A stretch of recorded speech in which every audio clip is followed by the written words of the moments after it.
Hi everyone, and welcome back to Easy Cooking with Linda B. Today I have in my kitchen my friend Debbie. Debbie is friends of my friends, Andrea and Dave. Dave, who you all know from watching him do videos with me. But Debbie and I have seen each other quite a few times at Andrea and Dave's Christmas parties, yeah. and we had such a wonderful time. Okay, so today Debbie is going to show us how to make Pepperoni squares, which is a very easy cup of this, cup of that, cup of this, all very simple ingredients that you could really find easily. Pepperoni has a long shelf life, so that is something you can always keep in the fridge. Yeah. So to make this, it is literally a cup of flour, 1 cup of sliced pepperoni. Okay, so we want to tell them that each package is 6 ounces. So we are dipping into a second package. So you could go ahead and dump that in. And you can eyeball it. A little more or a little less isn't really going to matter. I'll take that for you. Right. So we need another 2 ounces or so of this bag. Right. So just like a hefty chunk. Perfect. Right around there. Well, this is great because then we have something to snack on later Absolutely. You can even decorate the top if you want. Yeah. Oh, that's a great idea. Put a little bit. And this is a new addition. Linda thought maybe some peppers, these delicious little sweet peppers. Yeah, they're called Piquillo peppers, and they're very thin. So what I did was I cut them open, I pat them dry, and they're nice and sweet. They have a great flavor. And you just kind of have to go in and break up the pepperoni a little bit. As you mix it with the liquid, it'll make it easier for this to come apart also. Oh, right. And I like to make a little well, and we need 1 teaspoon of baking powder. And that'll help it rise up a little bit. Perfect. Okay. Kind of mix it. You don't have to mix it in any particular order.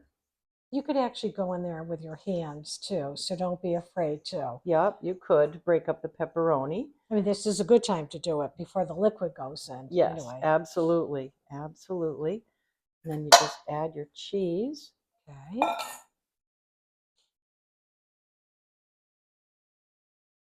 Now, do you put any seasoning in here at all? You can, if you want to put any, I put a little bit of pepper in. I don't put the salt in because cheese has a lot of salt. And so does the smoked meat.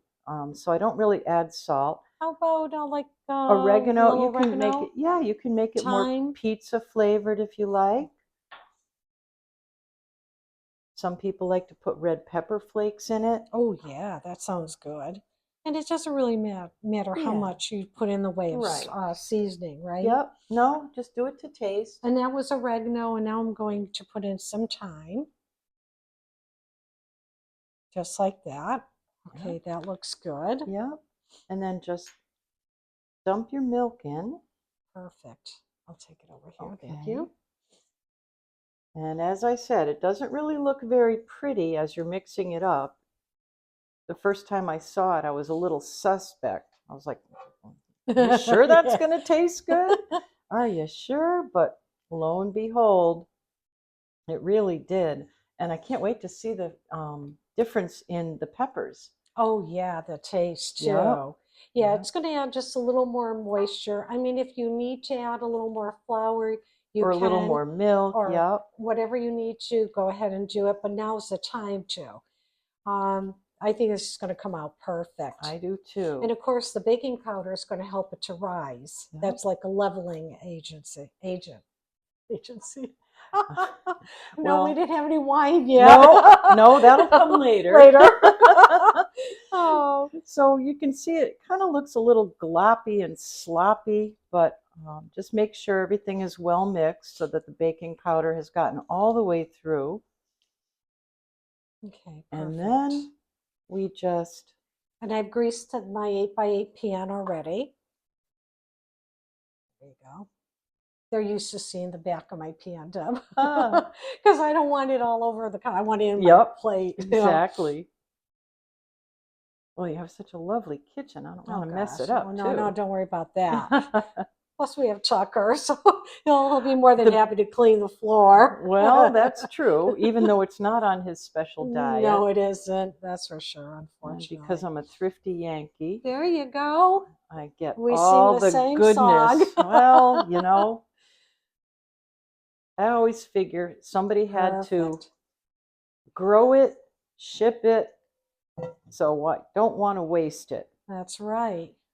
Good thinking. Okay, so I guess all you do is just pat it out. Yep, that's all. And if you want, I suppose you could put more cheese. You could put more cheese on it or if you you could like. just leave it just like this. Yep, and then you bake at 350, and you can kind of keep an eye on it. I usually watch 20 minutes in and poke it a bit. Oh, okay. And see if it, if it really is done. There's been times I've added egg to it if I want a little more protein in there, and it makes it delicious too. So you can tweak it. Oh, sounds great. You can tweak it. Perfect. That's why I love it. Okay, so we're going to put this in the oven now, and we're going to check it in 20 minutes. And here are the pepperoni squares hot out of the oven. So what we're going to do is let these cool for a few minutes. We're going to cut them into squares, and we'll show you what they look like, and we'll go in for the taste test, the best part. Yep. Okay, so now they are cut. This is what they look like up close. They're warm and cheesy and delicious. Oh, they smell so good. Here we go. Yeah, with that pepper. Cheers. Well, cheers. Lucky us. You've got to make these. Good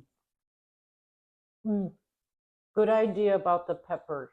Oh, these are wonderful, Deb. Oh my God. I like the addition of the pepper. Do you really? Mm-hmm. Yep. Oh my gosh, so good. And it's a vegetable. So we're eating healthy. We are. And you know what? We looked this up. If you want to make it gluten-free and you know how to work with almond flour, you can use that to substitute the flour with. 1 cup of all-purpose flour, you would exchange that for 3/4 cup of almond flour if you want to make it gluten-free. Right, and you might need more milk because the almond flour is denser and takes up the more liquid. Right, it absorbs more liquid. So yeah, you'd have to play with it a little, but it's doable. It is doable. Deb, this is great. They are yummy. And with Super Bowl season. Oh my gosh, that's right. I forgot Super Bowl. Perfect. Your teenagers can make this for, snacks, college kids. Your husband could make this. It's only 4 ingredients. Always stuff you have around the house. Oh, these are great. Awesome. This is good. Thank you. Yeah, thank you.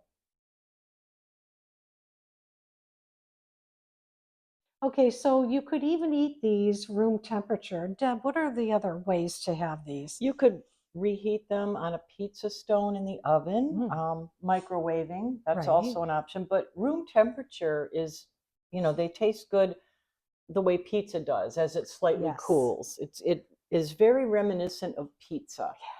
And just as tasty. And you can cut them into smaller, 1-inch little bites and stab them with toothpicks, put them on a platter, or great big pieces if you have some extra hungry guys around. Oh yeah, there's always or some gals. Yeah.